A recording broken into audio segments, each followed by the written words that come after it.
Bluetooth works in a 2.4 gigahertz, and you should remember, see, it has been asked in most of the gate examinations. So IEEE 802.15 standard, your Bluetooth works on IEEE 802.15 standards. So it defined in two architecture. One we call it as a Pico network, and one more is called as a scattered network. So in Pico network, so we can have a maximum of 8 stations to be connected, maximum of 8 stations to be connected. Among that, one will be primary and the remaining all are secondary devices. The secondary has to be synchronized with a clock. So whenever the secondary devices has to do the communication means, so it has to done through the primary contact only. So the second one we call it as a scattered network. It is nothing but the expansion or combination of two or more Pico network will constitute a scattered network. Okay, so you can see the secondary device in one Pico network may be the primary device in the another Pico network. Okay, so means what? Any one device can be a secondary in one network, and the same device can be primary in the another network. So that is a scenario what we have explained in this slide in the yesterday's class. And we call it as a, this is a Bluetooth protocol stack. So if the examination, if they ask you explain the Bluetooth protocol stack or explain the Bluetooth layer means, then you need to write down this, we call it as, this diagram we call it as a Bluetooth protocol stack. Okay, so you need to explain about this Bluetooth protocol stack. So it is consisting of logical link control and adaptive protocol, that is L2 cap, we call it as the baseband layer, radio layer. Okay, so now we studied about what we mean by L2 cap layer. So it is a logical link layer in the LAN, which is similar to what we have studied. So this L2 cap layer, it contains a three fields. One we call it as a length, so it defines the size of the data. The second we call it as a channel ID. So before we do the communication any particular devices, so we should create a channel. So therefore for that channel we need to create an identifier. That identifier we call it as a channel ID. The next one we call it as a data and control field. So in the data and control field, what we do is, so we will specify the data what it has to be transmitted. So generally we call it as a payload. So you can see in the diagram, so it ranges from 0 to 65535 bytes of memory can be transmitted at a time from the L2 cap. Then what are the functionalities will this L2 cap layer will be doing is, or it will be performing in a Bluetooth protocol stack is, the first it performs a multiplexing, the second one it performs a segmentation and reassembly, because if the data size, if it is too large, it cannot be simultaneously transmitted at a stretch means, then we can do the segmentation, that is a longer part of the data can be divided into smaller group, and these smaller group can be transmitted from the source to destination side. And the destination side, what has to be done is, whatever the smaller component you have created, right, so that has to be created, or that has to be merged, so that to make a original data. So that will be done by the L2 cap layer, and it measures the what is the quality of signal we are receiving, what is the quality of communication is taking place between the transmitter and receiver. If you want to see it means, so we need to measure one of the important parameter, what we call it as a QoS, that is quality of service. So in the networking concepts, so this quality of service plays an important, why, because the user satisfaction is a prime concern when you want to build up a network. So the L2 cap is responsible for providing the quality of services to the to its user. The next one is group management. So since the primary device is responsible for synchronization for the secondary devices, so we need this L2 cap layer will provide a group management, so that all the network will be active within the network, and if they want to transmit the data effectively, they all the nodes will be synchronized within the network, and the data transfer will be done successfully. So that will be done from the group management protocol. The next one is baseband layer. So this baseband layer, it is responsible for communicating between the primary devices and secondary devices. So we call it as a raw layer, means baseband layer means what, where the data has to be transmitted from one device to another device in the form of signaling. So if you want to transfer the data in the form of signaling means, then you need to see the access method. So in the Bluetooth technology, so the access method, what we call it as, it is a TDMA method. Okay, so with the use of this TDMA method, we can able to transmit the data. And since we are using the access method as a TDMA, so what we do is the given available time will be divided in 2 time slots, and these time slots will be allocated to the primary devices and secondary devices. So based upon the time slots which has been holded by the primary devices and the secondary devices, the communication will be takes place. Okay, you can see here. So we are giving an even number of slots for the primary devices, and the secondary devices we are giving a odd number of slots, so that there will be no collision will happens when data has to be transmitted. You can see here, simultaneous data transmission is not possible in the case of single secondary communication. Okay, so why? Because only one device has to transmit at any instant of time. So now you can see here the primary devices has transmitted in the first frequency, that is a time slot, we call it as a f0. In the second time slot, the secondary devices, it has been hopped and it is transmitting the data to the primary. So means what? Any one device or any one device is active, or it can able to communicate at a particular time slots. Okay, so now we can see we can create a more number of secondary time slots, so that the primary can communicate with the multiple secondary devices. So therefore we need to allocate each time slots only, not only for the particular device or not only for the particular secondary devices. We need to allocate these slots for the secondary devices also. So this is a scenario where we can use the multiple secondary communication methods. Okay, and there are two types of links will be established between the primary and secondaries, and these two types of links we are going to characterize with the use of two parameter. One we call it as a delay, and one more we call it as an error free transmission. So if you specifically going for to provide a less delay for the data communication, means then you need to go for the delay based link between the primary and secondary devices. So for that we have created one link that is called as a synchronous connection oriented link. So in synchronous connection oriented link, it is also called as a SCO. So what it provides, what are the services it provides is, it provides a less delay, does not guarantee the retransmission of the damaged packet. Means since it provides a less delay, so what its job is to quickly transfer the data from source to destination. So if any retransmission has to be done, means then it does not give a guarantee whether that retransmission has been successfully transmitted or not.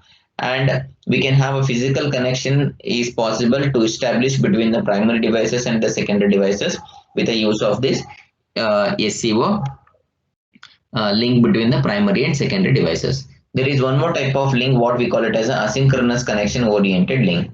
So in this asynchronous connection oriented link, we are going to use for the error free transmission. So if the data has to be specific and it has to be reached with a higher quality of services, means then we are going to have for a asynchronous connection oriented link. So here we will not consider delay. Why we will not consider delay is we are mainly concentrating on whether the data has been successfully or not without any loss of data. Means we are bothering about the loss of the data, not the time delay bound between transmission and reception. So if you want to have such a type of communication between the primary devices and the secondary devices, means then we should go for the asynchronous connection oriented link. Okay, so for this we have some time slots to be defined. So you can see 1 time slot frame, 3 time slot frame, and 5 time slot frame we have been defined. Okay, and the frame format of this that is a asynchronous connection oriented link, it has been given in this slide. So you can see the access code is of 32-bit, and header, it contains the address of the source, and it contains what is the type of the payload we are transmitting. Okay, and it contains the important what we call it as a flags, that is FSA. Okay, so FSA, it contains the flag, and it contains a HEC, that is a head error correction code it will be containing, which is nothing but a 8-bit of data. Okay, so this 18-bit of data will be repeated in 3 times in the frame when you create, and the payload it can have so 0 to n bits. So for the first slot we have designated the number of bits to be 240, and for the third 3 slot structure we have designated 1490 frame bits, and for the 5 slot frame we have designated 2740 frame. Okay, so this is the frame format what we were going to use in the case of the secondary devices, that is asynchronous mode of connection between the primary devices with the secondary devices. Okay, So the last one we call it as a radio layer. So this radio layer, as I told you, the Bluetooth works in the ISM band. That is a industrial, science and medical field band we will be using. So it works on the 2.4 gigahertz band and it is a free of band. Okay, so now if you want to create one device and you want to have a communication from one device to another device means, then you can use this frequency freely. If you want to use some other frequencies means, then you should have a authority to use those frequencies. Means you should buy them. It's not that okay, I'm going to create one device and I want to create or I want to choose any frequency that I wanted to do it. It is not that. So we have some licensing agreement has to be established between the authorities. So therefore, so if you want to use any device to be transmission for the data transmission means, then you need to acquire a frequency bands. So in the radio frequency bands, we have designated that is ISM band 2.4. It is free to use. So whenever the user wants to have a data transmission means, so if they do it from the Bluetooth means, then we don't have to pay for anyone. Okay. So therefore, the Bluetooth works for 2.4 gigahertz frequency band, and this it has been divided into 79 channels of 1 megahertz each. Okay, and it uses a FSSS, that is a frequency hopping spread spectrum technology it uses in order to avoid the interference. Okay, and the modulation scheme what we are going to use is we are going to call it as a Gaussian frequency shift keying. I think this Gaussian frequency shift keying, the more details I think you have already learned in the DC subject. Okay, so this is related to the radio layer of the Bluetooth protocol stack. So if they ask you in the examination and especially in the gate examinations, they will be asking you particular values of this Bluetooth protocol stack. Okay, so now you can see here in the module 3. So the first chapter it was wireless LAN. So I have taken that wireless LAN, that is introduction, architecture, comparison, characteristics, architecture of MAC sub layer we have discussed, addressing mechanisms we have discussed, physical layer we have discussed, Bluetooth architecture and layer we have discussed. And sir has taken this hub switches virtual LAN sir is doing. So sir will be completing this virtual LANs and quickly we will go to this network layer. Okay. So in this chapter we will be discussing about what you mean by network layer, what are the services that will be provided by the network layer, especially the packetting, routing and forwarding and other important services which has been carried by the network layer we will be discussing. And we will be discussing one of the important protocol, we call it as a IP protocol, that is an internet protocol. So this internet protocol will works in the network layer. Okay, so these details we will be discussing. Okay, so this is a network layer. Okay, so now you can see here the network layer. Yes, can anybody tell me the network layer? So what is the number for this network layer in the OSI model? All the 7 layers and all the applications of each layers we have discussed. Okay, so the network layer, it is mainly responsible especially for the two important operations. So one we call it as a packetization and one more we call it as a routing and forwarding of the data. See, whatever the data you are going to receive from the transport layer, we call it as a datagram. Whatever the data you will receive from the network layer, means the network layer to top level is a transportation layer, right? So whatever the data you are going to receive from the transport layer, it is called as a datagram. So this datagram has to be converted into packets. So that job will be done by the network layer. Okay, and it also does some fragmentation process if needed in the case of network layer. So what this network layer will do? Yes, can anybody tell me what this network layer will do? What are the responsibility of this network layer? Services which has been given by this network layer. One important concepts we are going to study over here. Yes, very good. We call it as an IP protocol. So the network layer works on the internet protocol. Okay. So this internet protocol, what it does is it adds a source address and a destination address, and it will forward the packet. So it may be a destination, it may be a source, or it may be an intermediate node. So what it does is, so if the data is belongs to any particular node means it will forward the data to the next layer, or else it will check the IP address of the particular destination section.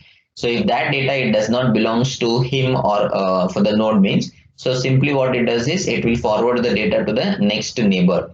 So therefore, the network layer is responsible for routing the packet and forwarding the packet. So if you have a source to destination, If the source and destination is far apart, and if you have some intermediate node means, then you will be having the information about the intermediate nodes. So which are the nodes are near to the destination, so that you can direct your data, or you can give the directions for your data, so that the data will be reached quickly with less number of hop from source to destination. So along with the two important services which has been given by the network layer, it provides other services also.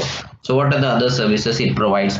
So it provides a error control mechanism, it provides a flow control mechanism, and it provides a congestion control, and it also provides a quality of service and a security.